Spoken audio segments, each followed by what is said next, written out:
ടീച്ചറെ അന്വേഷിച്ച് ഞാൻ മടുത്തു. സത്യം പറഞ്ഞ അവരെ കാണാനേ ഇല്ല. അവരെത്ര പക്വമതിയായിട്ട് വന്ന് നാട്ടുകാരുടെ മുന്നിൽ പറയുന്ന 10 ദിവസമായിട്ട് ശൈലജ ടീച്ചർ നാട്ടിലുണ്ടോ എന്നറിയാത്ത അവസ്ഥയാണ്. ശ്രീമതി ടീച്ചർ പിന്നെ പറഞ്ഞതും പറയാത്തതും ഒരുപോലെയാണ് എന്നുള്ളത് കൊണ്ട് അവരുടെ വാക്കുകളിലേക്ക് ഞാൻ കടക്കുന്നില്ല. വീണ ജോർജിന് പിന്നെ അഭിപ്രായം പറയാൻ പറ്റുന്നില്ല.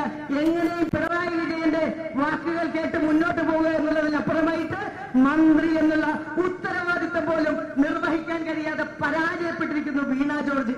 ഇതിന്റെ എല്ലാം അപ്പുറമായിട്ട് ബൃന്ദക്കാരായിട്ട് ഇന്ത്യ രാജ്യത്തുണ്ടാകുന്നവരെ എനിക്ക് സത്യം പറഞ്ഞാൽ വേറെ പാർട്ടിയിലാണെങ്കിലും അവരെല്ലാ കാര്യത്തിലും അഭിപ്രായം പറയുന്നവരാണ്. പക്ഷേ ബൃന്ദക്കാരായിട്ട് കഴിഞ്ഞ ദിവസം പറഞ്ഞതെന്താ, കാര്യമൊക്കെ ശരിയാണ്, സ്ത്രീ സുരക്ഷയൊക്കെ കാര്യങ്ങളാണ്, പക്ഷെ കേരള സർക്കാർ ചെയ്യുന്ന എല്ലാ നടപടികളും ശരിയാണ് എന്ന് പറഞ്ഞുകൊണ്ട് സർക്കാരിന്റെ വെള്ള പൂച്ചുന്നത് ഇത് CPM-ന്റെ നിലപാടാണ്.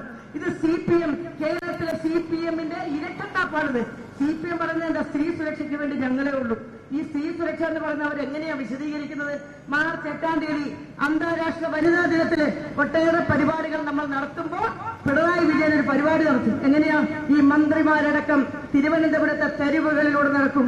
മുന്നിലെ പോലീസുകാര്, പിന്നിലെ പോലീസുകാര്, പട്ടാളക്കാര് രണ്ട് വശത്ത് നിർത്തിക്കൊണ്ട് നട്ടപ്പാതിരാക്കി ഒരു 10-200 സ്ത്രീകളെ അവിടുന്നും ഇവിടുന്നും ഒക്കെ കൊണ്ടുവന്ന് നടത്തിയിട്ട് പറയും, കണ്ടോ ഞങ്ങൾ നട്ടപ്പാതിരാക്കി സ്ത്രീകൾക്ക് നടക്കാൻ പറ്റുന്ന നാടാണ് കേരളം, ഇന്ത്യയിൽ ഏറ്റവും കൂടുതൽ സ്ത്രീ സുരക്ഷ ഉള്ള ഒരു സംസ്ഥാനം. ഇതിങ്ങനെയൊക്കെയാണ് സ്ത്രീ സുരക്ഷയെ കുറിച്ച് പറയുന്നത്.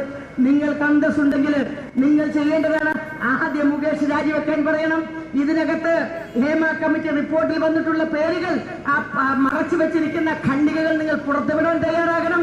അതുപോലെ തന്നെ അതിനകത്ത് പരാമർശിച്ചിട്ടുള്ള ആളുകൾക്കൊക്കെ എതിരെ മാതൃകാപരമായിട്ടുള്ള നടപടിയെടുക്കുന്നതിന് വേണ്ടിയുള്ള സ്വാതന്ത്ര്യം കേരളത്തിലെ പോലീസിന് നൽകണം.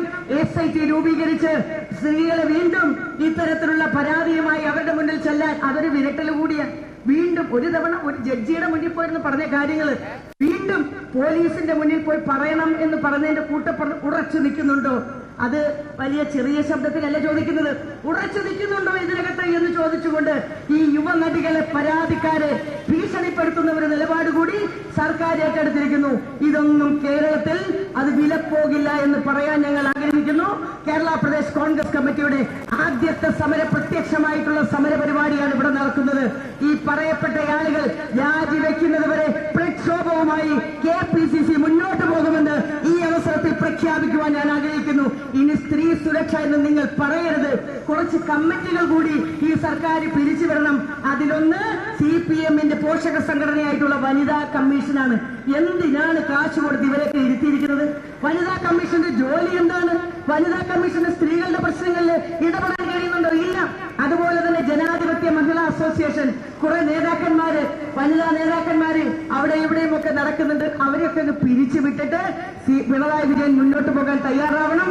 ഇന്ത്യയുടെ മുന്നിൽ ഇന്ന് കേരളം തലകുനിക്കുകയാണ്. കാരണം ഒരു ജഡ്ജിയെ ഗവൺമെന്റ് തന്നെ രൂപീകരിച്ച് അത്തരമൊരു കമ്മിറ്റിക്ക് രൂപം കൊടുത്തിട്ട് അവർ കണ്ടുപിടിച്ച കണ്ടെത്തലുകളെ അംഗീകരിക്കാൻ കഴിയാതെ ഹേമ കമ്മിറ്റിയെ ഒരു വശത്തേക്ക് മാറ്റി നിർത്തിക്കൊണ്ട് വീണ്ടും SIT രൂപം കൊടുത്തിരിക്കുന്നു. അവിടെ പോലും സ്ത്രീകളുടെ മുകളിൽ പുരുഷന്മാരെ അടക്കം വെച്ചുകൊണ്ട് ഈ കമ്മിറ്റിയുടെ സാങ്കത്യം എന്താണ് എന്ന് ജനങ്ങൾക്ക് മനസ്സിലാകത്തക്ക രീതിയിലാണ് അത് രൂപം കൊടുത്തിട്ടുള്ളത്. അപ്പൊ അതുകൊണ്ട് ഇതിനെയൊന്നും ഞങ്ങൾ അംഗീകരിക്കുന്ന പ്രശ്നമില്ല. ഹേമ കമ്മിറ്റി റിപ്പോർട്ടിൽ പറയുന്നതനുസരിച്ച് ഇവിടെ തീരുമാനങ്ങൾ എടുക്കാൻ കഴിയണം. സിനിമാ മേഖല ശുദ്ധീകരിക്കണം. സിനിമാ മേഖലയിൽ നല്ലവരായ ആളുകൾ സംശയത്തിന്റെ മുൾമുനയിൽ നിർത്തിയിരിക്കുന്ന സർക്കാരിന്റെ നടപടി അവസാനിപ്പിക്കണം. കുറ്റക്കാർക്കെതിരെ ശക്തമായ നടപടിയെടുക്കണമെന്ന് മാത്രം സൂചിപ്പിച്ചുകൊണ്ട് ഇന്നിവിടെ ഈ പ്രതിഷേധ പരിപാടി സംഘടിപ്പിച്ച DCCയെ അഭിവാദ്യം ചെയ്യുന്നു. സഹപ്രവർത്തകരെയും അഭിവാദ്യം ചെയ്തുകൊണ്ട് ഈ പ്രതിഷേധ കൂട്ടായ്മ ഔപചാരികമായി ഉദ്ഘാടനം ചെയ്തതായി അറിയിക്കുന്നു. ജയ് ഹിന്ദ്, ജയ് രാഷ്ട്രീയ കോൺഗ്രസ്.